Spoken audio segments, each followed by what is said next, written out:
So, you want to be a contractor.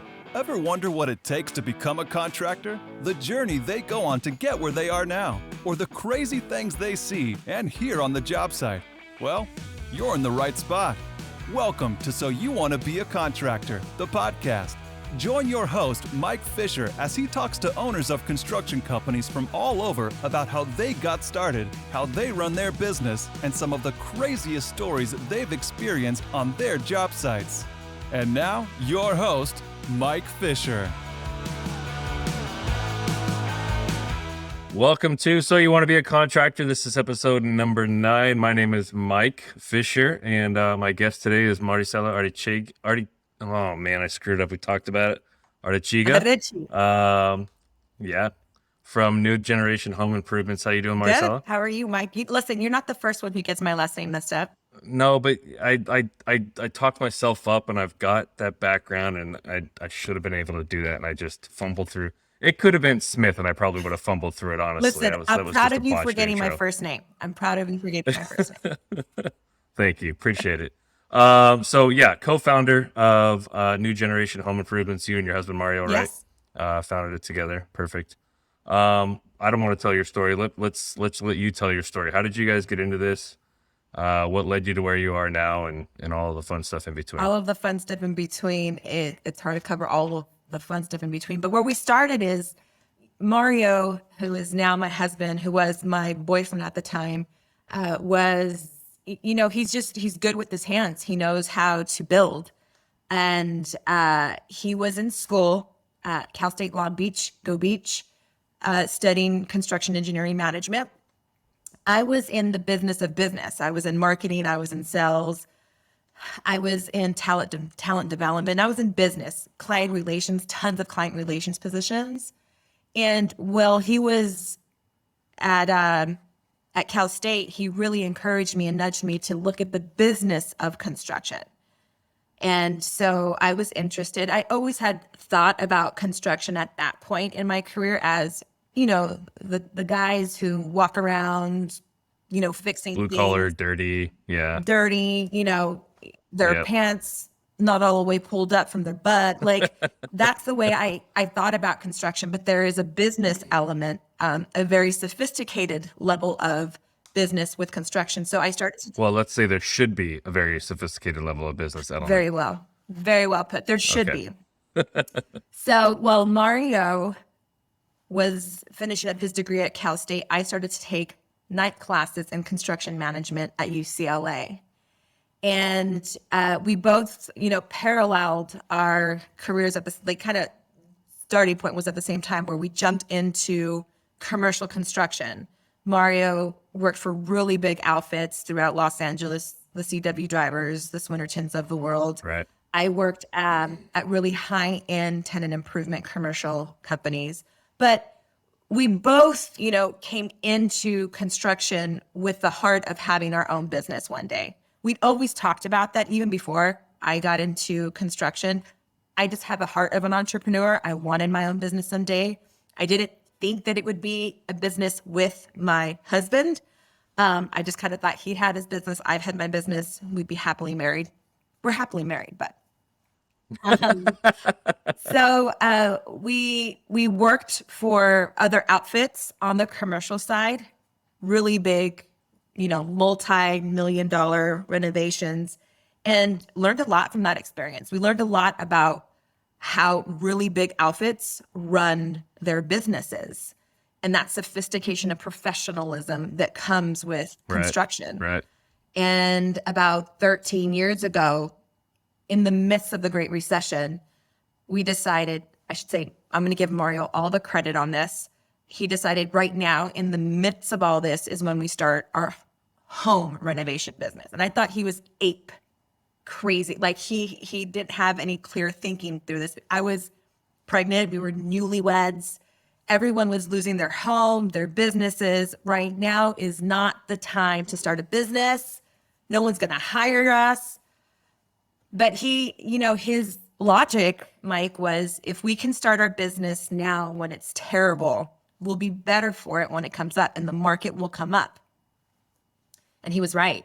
Which is absolutely right. Yeah. He was absolutely And right. it's the right thought process too. Yeah. So it was a rough like 5 years as we got out of recession. We partnered with a lot of city organizations because if you can remember, it's hard to remember this living in Southern California, but there was a time where there was so much real estate on the market and homes were abandoned, and there was these city organizations that were buying the homes and hiring contractors to renovate them so they can put it back on the market. Right. And that's really how we survived for the first 5 years of business as the market turned. But when the market turned, we had so much more experience. That's awesome. And that's how we got started. So what was I mean, obviously the entrepreneurial spirit between both of you guys kind of led to that decision, but going from large commercial jobs to obviously much smaller home renovation jobs. Yeah. What was the thought process behind that? I mean, is it just because ease of access and ease to market? Yeah. Was that the That's reason? an excellent question. And that was something that was an easy decision for us, but a lot of our commercial friends thought we were crazy because the margins in commercial construction are so much plumper and sweeter and and nicer. But home for us is it really is where the heart is. I'm not trying to sound cliche, but we have a lot of gravity towards home. There's a lot of, emotion and heart, and we just believe in the ideal of home being a sanctuary. We believe in the ideal of having a place, every person having a place that they can rest and share and, love and create memories. So home was always the thing that we knew we would be in business for when it came to construction. We, for a while, especially in those first 5 years, we did some tenant improvement, we did some commercial things, and there was really a lack of passion for Mario and I both. Like, it was like, okay, make sure that the 10,000 square feet of carpet gets rolled out, there's not a lot of in it. Yeah, there's not a lot. That doesn't get you in the feels, right? I mean, there's not a lot of gratification at the end of it. Yes, because it's just, yeah. It's for good and bad because the end product for us when we get to work with homeowners is there's so much gratification in it. We know what the home looked like before we went through the process with the homeowner, and we can see we get to bite the fruit of our labor, literally. But man, There's a lot of emotion wrapped up in it. Homeowners get stuck on the one thing, and sometimes that's good, and other times it's really hard to manage. Yeah. So go back to the beginning, kind of speak to your guys' backgrounds. You said that you and Mario are kind of paralleling in different companies. I imagine you were on the office side, right? Yeah. Doing some of the I was what they behind the called scenes stuff. What was his role? Yeah, I was what they called a project engineer, and then I got into estimating. Project engineer, okay. I wasn't like calculating, concrete. Right. I was just engineering the project under my project manager, making sure that all the orchestra was showing up and was doing their part in their play. Mario was really on his way to being a high-level superintendent. He worked on some of the renovations that were happening at Disneyland and at the Sony lot. So he was because he's more hands-on and he understands what it takes to build something. He just doesn't look at a piece of drawing. He kind of reads drawings like the Matrix. He understands it comes alive for him. Right. So he was on his way to being a superintendent on the floor, helping, contractors build whatever was being specified in plans. So I was probably on a path to being a project manager. He was on the path of being a very high level superintendent.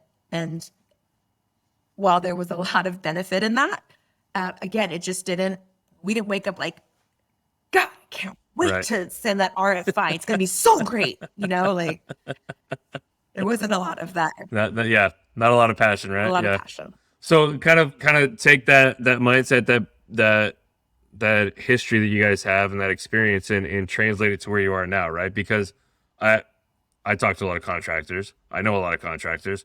A lot of the people in your space are literally, I don't want this to sound bad, but I mean, glorified handymen, right? Like they came up doing a lot of the work and thought I can kind of do this on my own and figure out a way to do it on their own, right? Like you guys come from a very different background. You know, if that high level commercial construction is here, not the residential construction is lower, but it's obviously not as sophisticated. There's not as big on a scale and a lot of those things. So what was the translation period like, you know, kind of taking that skill set and translating it to what you guys are doing now? So, you know, some of the challenges. Or was there? I mean, do you guys run it like it's a big, giant commercial project? I mean, do you There's guys a lot run it of like the that? practices that we learned from the commercial side that we implement that are our company's best practices. You know, simple things, Mike, that, you know, we think are a no duh that don't happen, like sending out weekly reporting, weekly status reports to our homeowners and to Right. all invested parties, our architects, our interior designers. That's like a no duh. It's a no brainer. If Mike is spending X amount of money if you're spending $200,000 to renovate your kitchen, you should never be surprised if there's changes or if there's problems or if something is not happening. So, you know, one of the things that we learned from the commercial industry, there's always weekly meetings with all vested parties on site or back in the day, it was just, you know, over a conference call. So we took a lot of the practices that we experienced from commercial and have used those and implement them. And it really adds value to our business and how we offer our service. And it's really impressive for our homeowners who are in renovations with us. Like, oh, I've been through a couple renovations and I didn't. What do you mean there's a payment schedule? Like, yeah, you should actually have a written down payment schedule. You should know when, where, why. Like, Right. so that's kind of on a, you know, I say on a higher end, but it really shouldn't be. It should be very achievable and very realistic for any contractor who's on the home renovation sector to be doing these things, because homeowners deserve it. Like, I'm a homeowner. I would want to be treated with that level of professionalism, whether I'm investing $50,000, which is a lot of freaking money, and all the more so if I'm investing any more than that. So, you know, it is, we've found a very easy way to balance what we've learned on the commercial side, best practices. And again, because Mario comes from this background of working with his hands, and, you know, I didn't mention that the way we first started doing renovations was, you know, family members were like, hey, you're really into this. You really like doing it. You speak to it. Do you want to, you know, renovate my bathroom? Help me out. And then Mario did it. So he just doesn't know how to read the plans and manage the project. He can actually get in there and do it. He does it these days. Right. His value is far more important in other places of our business, but he knows what it takes and he knows how to do it. And I'm glad you went there. That's what I was kind of hoping I was leading you up to, is kind of that differentiation, right? What separates you guys from other people out there that are doing the same type of thing. And in my eyes, it is, you know, how you guys operate and have taken that high level, you know, commercial construction background down to the homeowner that they don't always get, right? Obviously there are people doing that and on all levels, right? Big, smaller, whatever, but it's not a lot, and it's I think it's good for the industry when there's people like you that are out there doing it that way and helping people out for sure. Thanks. So speak to new business for you guys. Where are you guys finding work? What's working for you? What's not? Yeah. So I'm in Los Angeles County, and something that is big in LA County, really throughout, you know, Southern California, because of the housing crisis, are garage conversions. These ADUs, they're happening everywhere and anywhere throughout Los Angeles. And we really have found a niche in the garage and conversion sector, if you will. We really like doing it. We like doing it, because, you know, well, it's everyone who has a home has a garage. so many people are doing it for so many different reasons. We haven't found a single homeowner that's doing their conversion for the same reason. It's really interesting. Right. You know, some homeowners are doing it for the rentable income, but most homeowners that we get to work with are doing it for really personal reasons. And because of that personal attachment to it, we're thrilled to get the opportunity to convert garages. I'm in my converted garage. We did it for ourselves. Right. Like, we just saw the incredible value of it. And we figured we'd move out our Christmas decorations and our 1990s yearbooks out and add square feet to our home, and are thrilled with the results. We went through it and love the space. So we're doing a lot of business in that sector. I feel like next year, with the SB9 legislation, where homeowners on an R4 lot are able to add a ADU and a junior ADU, like basically have their entire backyard be square feet. I think that's going to add construction. I know that's going to add construction to our workforce, because it's very appealing and it's very needed in our county, in LA County. And they're fun too, right? Like you said, there's a lot of fun in doing those things for the different reasons. Like, for sure. I have to imagine. Yeah, I have to imagine a lot of your work is word of mouth, right? I mean, somebody gets one done, they tell their friend, they tell their neighbor, whatever it is. But are there things you guys are doing from a marketing or branding aspect that you're finding is working for you, or is helpful? So like most contractors, it is the word of mouth. You do a good job, and the neighbor's going to pass on your information to, your homeowner's going to pass on their information to the neighbor, to their in-laws, to, X, Y, and Z. Right. We use a lot of, or I wouldn't say we could be using more, but we use Instagram to showcase our work and to inform our followers and anyone who wants to listen. I have found that homeowners make the same mistakes. And, it's probably interesting on your end, Mike, speaking to as many contractors as you do. Us contractors are making the same mistakes. And so we use Instagram to, bring value to not only the business, but to inform our homeowners, like, listen, this is what you need to be looking out for. And for us, it's almost a curse of knowledge at the beginning. Like, how did you not know that it's important to have a license to be able to build? How did you not know that there's a really easy way to check for these things with ease? Yeah. So we use social media as the platform to do both of those things. Showcase our work. I really believe that Instagram and, social media, while it is a way to create leads and lead system, it's far more like impressive when somebody is considering hiring your services. That's like your resume, right? It used to be websites 20 years ago. Now, if you don't have some sort of or social media platform, you almost don't exist. Not to lead generate, but just to demonstrate your expertise and your portfolio. But again, we use those outlets to help inform anyone who's listening. Like, this is what a contract should look like. This is what, licenses, and this is how, and, those really basic things that homeowners should know. The other thing that we do is we just keep in touch. I mean, Mike, the value of that. The value of just keeping in touch over time with people that we've worked with, that we've had that privilege, and people who, have been in our pipeline for years, and just staying in touch with them through newsletters or LinkedIn, like different outlets, cards, again, something that Mike knows very well. There's value in that.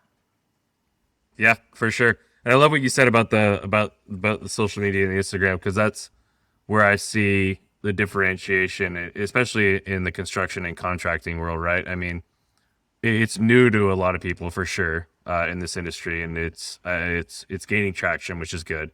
But there are so many people that there are so many contractors that think it needs to be a lead gen, right? Like they need to see that if they spend time and in some cases money developing these posts and putting them out there and being on Instagram, that there should be some sort of monetary return that's trackable. And in my opinion, while that may be true to an extent, right? Like you don't want to do something that you're spending a bunch of money on and get nothing out of it, but I'm in the same boat as you, right? Where it's more of a business card, it's more of a validation, right? And because especially in the homeowner space, right? It used to be probably 5-6 years ago that you could make an excuse if you're a commercial contractor. Oh, I don't need to use that because property managers and developers aren't on Instagram and LinkedIn. Yeah. Well, guess what? It's almost 2022. A lot of those people are millennials and they're on Instagram, they're on Facebook, they're on those things, and they're on TikTok, right? Yeah. And well, they're not going to pull up a TikTok and say, "Hey, let me hire that contractor to build my next apartment complex." They're going to know who you are now, right? So, and even more so in the home space, right? Because homeowners, that's where they live. They live on TikTok, they live on Instagram, they live on all those social media platforms. Yes. So being there, like you said, just gives validation. That's right. And so while I don't know that there necessarily needs to be a monetary return for everything you do, I'm in the same belief system that just kind of being out there is kind of good for the branding, right? It is more of a branding than it's it is important. marketing.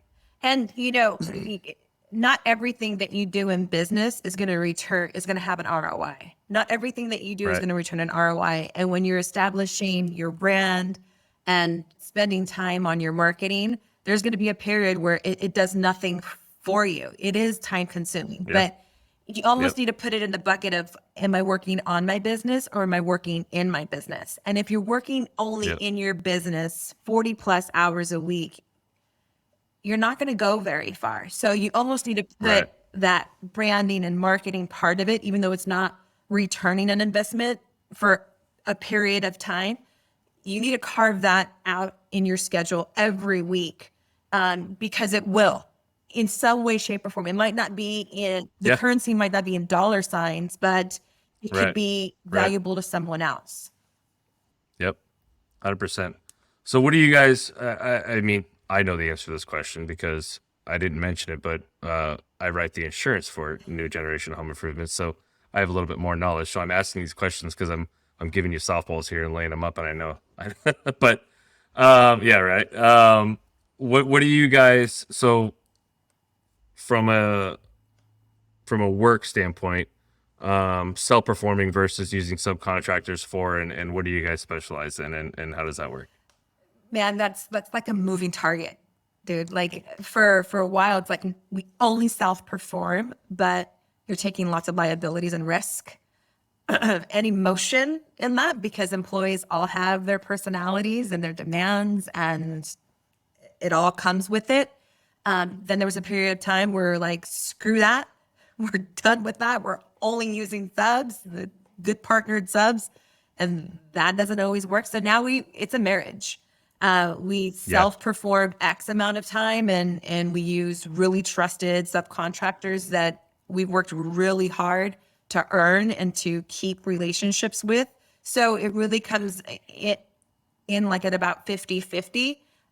We have, in our experience, we've seen so much value in that, because my subcontractors are the same subcontractors we've been using. We know their work, we trust their work. They do what they say that they're going to do, and they're really motivated to get in and out. So they keep my projects moving.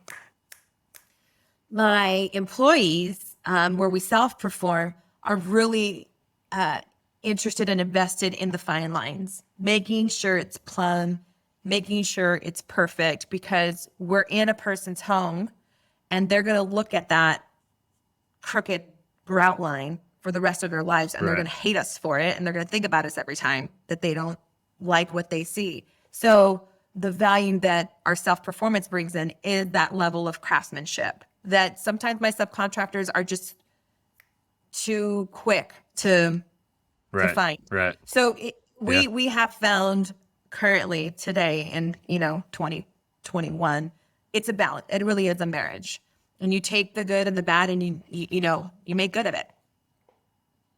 And I think that's, I mean, it gives you an ability to kind of pivot, right? Because you can go one way or the other pretty quickly. But like you said, I think it's that level of craftsmanship and detail that you don't always get from having 100% subs, while also not having to manage and keep busy, right? Because that's the other thing too. You have to, if you every employee you bring on, like, you're That's responsible right. to them and their family to make sure that they can take home a paycheck and feed their family and do all those things. And so, like, you don't have to manage and have that responsibility of that many employees, but you also have, the control and the ability to kind of keep that quality control Yeah, it by like having a that's few employees. super important to us. Like when we're onboarding a person, like we're onboarding their life. And so Right. we have to make sure that they are working every day. Like they have a family to feed, they have a mortgage to pay. We take that so seriously. I mean, part of why I'm sitting in my ADU today is because one of our crews, all of the work today that they had to perform was outside. Well, it's raining. Do I call them off for the day? I mean, no. So we know that there's work in our office that needs to be done. We brought the crew to the office so that they could do that, so they could earn that, right? Like we take that responsibility so seriously. It's really, really Yeah. important to us. That's awesome. I love that. And it's important in this industry, right? I think that is a driving, or the lack of that mentality is over, I think it's coming back, right? But for a long period of time, it was kind of a, hey, do your job when I tell you to do your job. If you don't have a job, we don't have a Yeah. job. Sorry.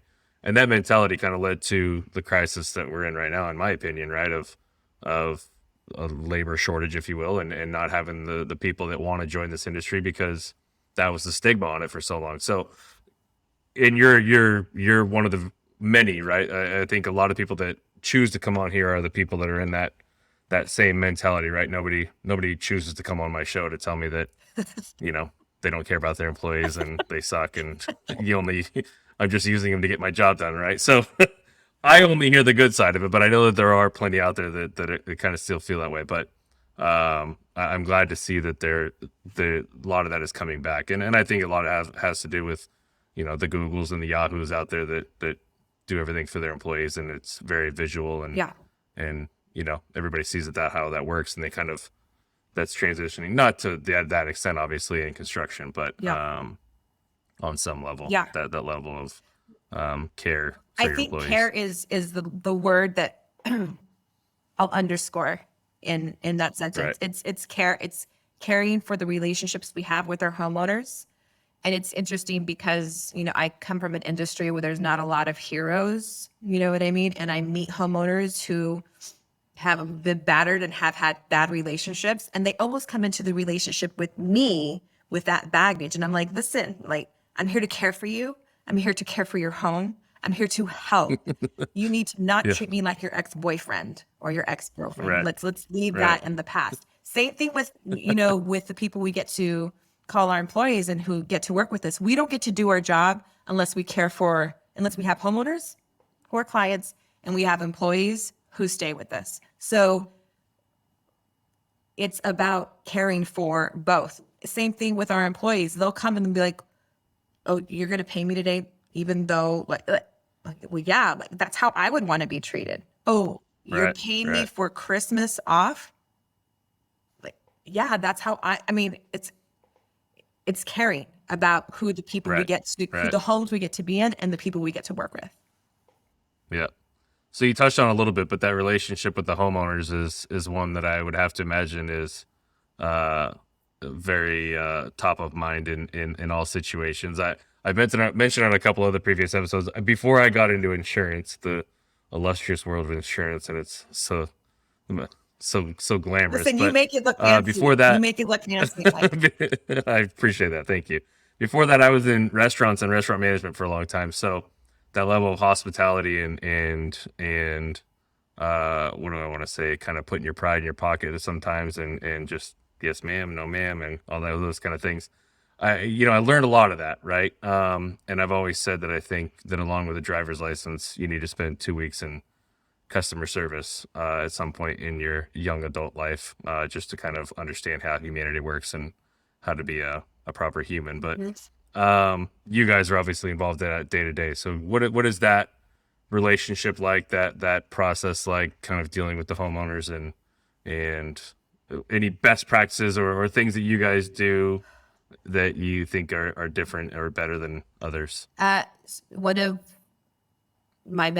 my very few roles is to treat people the way I like to be treated. It's following the golden rule, knowing my worth and my value and sticking to it and following within those guidelines. You know, I do my absolute best to care for my homeowners and to treat them the way I want to be treated. If they are not reciprocating those values in whatever way that, you know, that serves them and that honors them, then I need to pivot. Homeowners, I'm not in business without homeowners. I'm not in business without my clients. Right. I'm trying to figure a way to do that, but I haven't been very successful. You know, that's a very fine line. Mario says that he's like, you know, when we start a construction project, when we get into pre-construction with our homeowners, it's a dance. He calls it a salsa dance. And we have to learn how to dance with each other for this to turn out nice and beautiful. So I love that. It's important that they understand, you know, that they really do have a teammate in us. And that's not just something that we get to say and the credit comes to us. It's something that we have to demonstrate and earn. Yep. But once, Yep. you know, once we hit a certain place in that partnership with our homeowners, it's really just making like honoring, respecting, communicating is constant. It's never ending. It's always at the forefront. And, you know, if it's an email, a text message, a call, whatever it is, so that we're constantly staying. I think that homeowners get the most frustrated when there is a lack of communication, when they don't know, Yep. you know, when they're surprised, it's the worst. And so we do as much as we can so that, you know, we're on the front of that. Still, there are homeowners that come battered with really bad experiences. And we know that not every homeowner is for us. We know that for as much as we want to serve, because we're in the service industry, but we want to serve homes. This is what we're intentionally in this business. If we're not meant to be your partner in construction and renovating your home, then we wish them the best luck. And we try to identify those things, Mike, at the very forefront, which is why we do pre-construction with every single one of our homeowners. Like we get in, and that the pre-construction contract is separate from a construction project contract. Doing some of, you know, the permitting, the plans. If we can't get along before we even do a single thing in Before you demo, can start knocking down a wall. Yeah. then we're not going to be good living together. So in Yep. pre-construction is where we date and we understand each other's values and we understand how to communicate. If we're not getting along in pre-construction, I know that I've provided a service for them. I've taken them all the way through to get them to the right construction team, and then I bow out. So it's important to not take every job. It's important to understand who's your niche market, who are your niche clients, what are your niche types of projects. And anyone that's outside of that, it's being okay as a business owner, and this is really hard for me as a salesperson as well, Right. to be able to say, no, thank you. Thank you, but no, thank you. Yeah. We're not made for everybody. And Turning down revenue is tough. that's really Yeah. hard. Yeah. That's really hard. But I mean, forcing it's almost always going to end in some sort of bad situation on both sides, right? And I love what you said early on about knowing your worth, right? Because that's another one of those situations where forcing it is only gonna it's never gonna end up well, right? Because taking a job for less money because you want the job ultimately ends up you resenting that homeowner for beating you down to take that job for less money and then underperforming because you're not getting paid what you think you're going to get paid, which ends in it's an all negative cycle, right? Totally. So while you might think you get that instant gratification about the revenue pump for you know, because you dropped it by 15% to win the business, ultimately in the end you're not going to be satisfied, and neither is the homeowner. So And you're stuck. knowing your worth and Yeah, and sticking to your guns there, I think is an important takeaway, Yeah. which I love. Yeah. But I mean, was that, and be honest, was that your mindset from the very beginning, No, from job no. number one? Take Okay, everything, say okay. yes, let them name their price, work Because within it. that's hard to do from the beginning, Yeah. right? You have to have some sort of foundation and some sort of history, and I guess the the confidence Yeah. to be able to say no. Yeah, like But when we that were comes starting, with we were hungry and right, pregnant. So we were taking anything and everything. And we learned, we learned a tremendous amount in that. And even after that, even after I would say the first chapter, I come from, a client relations, leadership, sales, marketing, and, background. That was my former life. And in those settings is you take every sale, you take every lead, you do all the things, you make your clients give you a 5-star, you make them a right, raving fan. And I want to make my homeowners raving fans, but not everybody's going to be my homeowner. Not everybody's going to be right. my client. And that's the place that I rest at now because Well, and that's the difference in the mindset, right? Because right now you're in that position of building and growing and maintaining and creating this level of value and worth and differentiation. In the beginning, you might take that job for cheaper, but it's because you're trying to build something, right? You're trying to set that up. So you don't have that level of resent and that level of not being paid what you're worth, because at that point you're just trying to get your name out there and build that right. that brand. Yeah, that was the investment part of our business. Right. We Right. went all in, did whatever we needed to do to get it off the ground. And then Yeah. where I'm at now definitely came with a lot of pain. But Lots. you don't get Physical there and unless you mental. go through it. Yep. So before we end, we're gonna give you're gonna tell us your website so that people can go there. But before we get to that point, there's something on your website which your website's great, by the way, for a contractor. But when they go there, they're gonna see that you were on TV, and you guys made it to HGTV. So talk about that a little bit, because that's fun. That's, you know what I mean? Not everybody gets the chance to do that. So Yeah. how did that come up, and what was that experience like? Yeah, we were on House Hunters renovation for a family here in Los Angeles. We renovated their bungalow. That came through a partnership. That came through, and this is something that is another little nugget for homeowners is, another little nugget for contractors is that we're terrible salespeople. But if you just put a little bit of sales effort into your business, it's really impressive.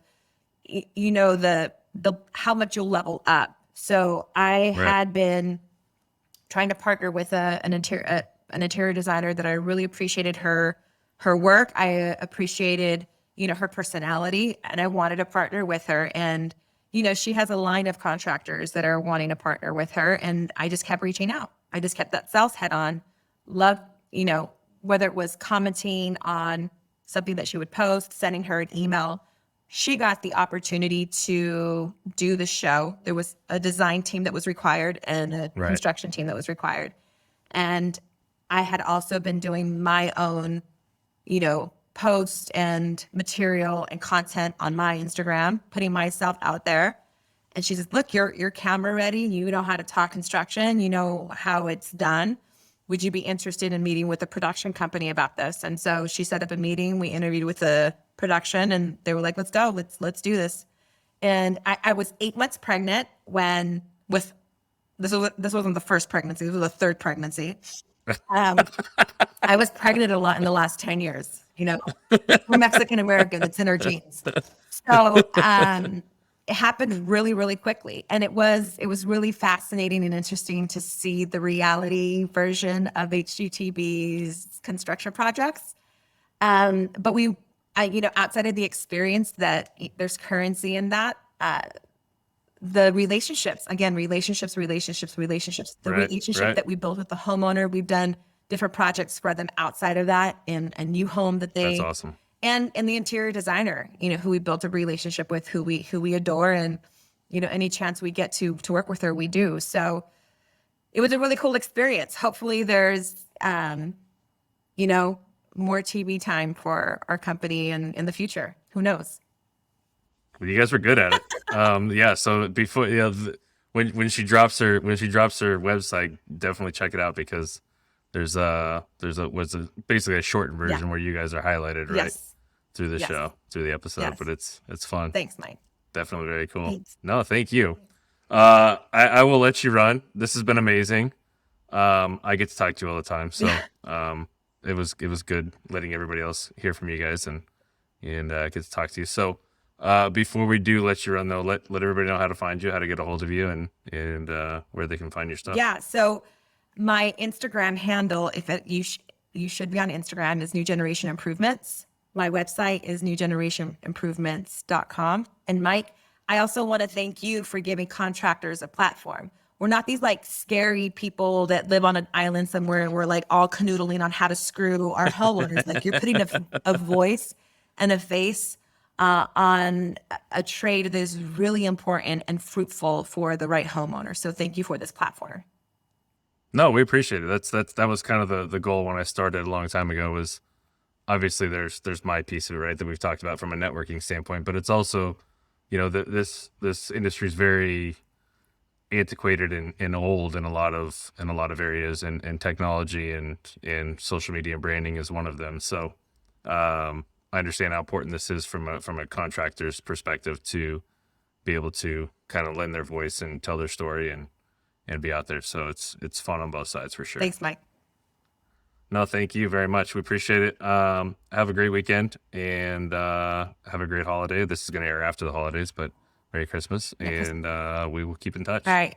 Thanks, Mike. Thanks, Marisela. Appreciate Bye. it. Hey, thanks for listening. If you had a good time, be sure to hit that subscribe button to get all the latest episodes. And if you had a really good time, leave a review to let us know what you thought. Until then, go gather some crazy stories on your job sites, and we'll see you next time on So, You Want to Be a Contractor.